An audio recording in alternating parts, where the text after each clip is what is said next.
In this video of Oracle, we are going to learn about our topic number 2, how to create user in Oracle. So let's move on. Oracle. So as we know the DDL part, we have told in the previous video about SQL, that what is SQL and how we are just going to learn about that all the topics in the SQL. So we have divided SQL in 3 categories. First one was the category, we can say DDL part, which we are just going to learn now. Second section was DML part, that is data manipulation language, and third section was DCL part, that is data control language. Now moving on the DDL part, which is so important. So let's move on the DDL part, which stands for data definition language. So in DDL part we have a topics, and that is to create user in Oracle. How we can create a user in Oracle? That is the question. So Oracle has a syntax, you can say, through which it works.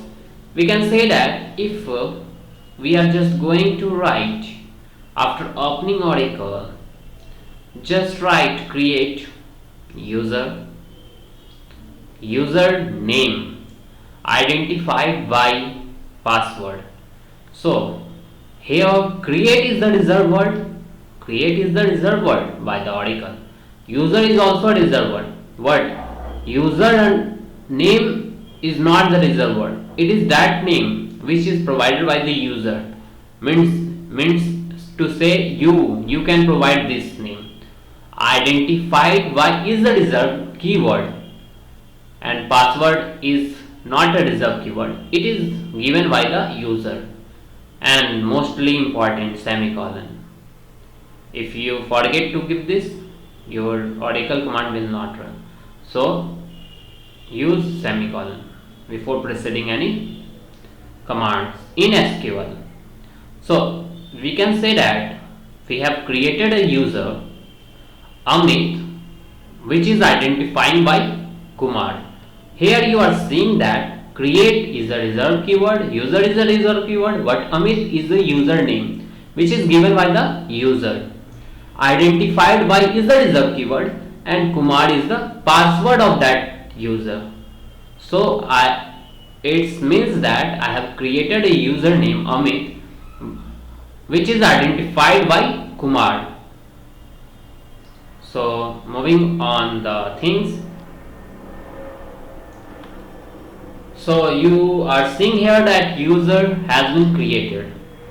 So we can say that by the command of create user Amrit identified by Kumar, so our user has been created, having name Amrit and password is Kumar.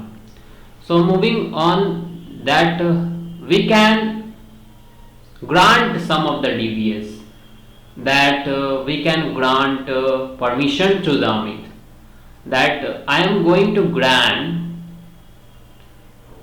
means giving the permission to Amrit.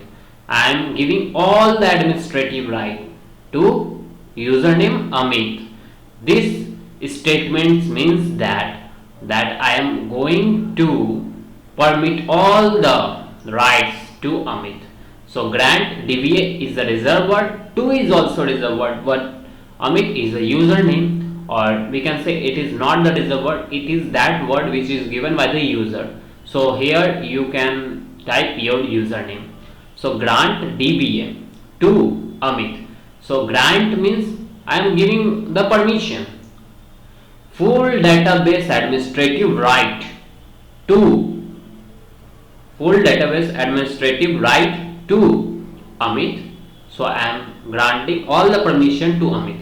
So in the case I have grant succeeded. Now after creating the user, we have grant the DBA to Amrit. So I have given permission to Amit to access all the data which I have created in the user, in that user.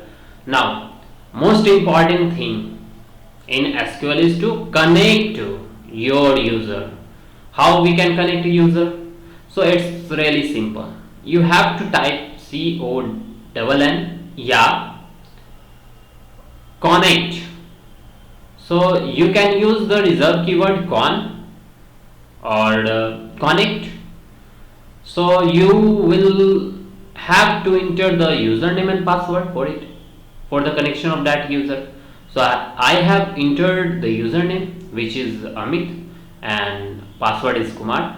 So connection has been connected here, you are seeing. So this means that we can create the user, grant permission to the user, and also connect to the user. So these all are the methods which is needed to learn in the DDL part, that is data definition language, and many more to come. This was the topic number 2 of how we can create a user in SQL. So thanks for watching.